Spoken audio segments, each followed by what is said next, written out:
Merhaba arkadaşlar.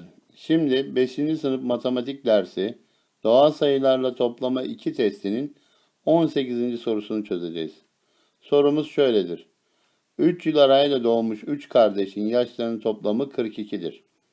Bu kardeşlerin en küçükleri 5 yıl sonra kaç yaşında olur?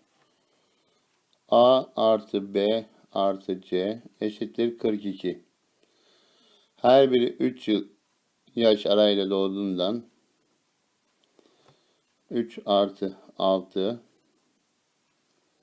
eşittir 9. 42 eksi 9 33. 3 kişi olduğundan 33 bölü 3 eşittir 11. En küçüğü 11 yaşındadır.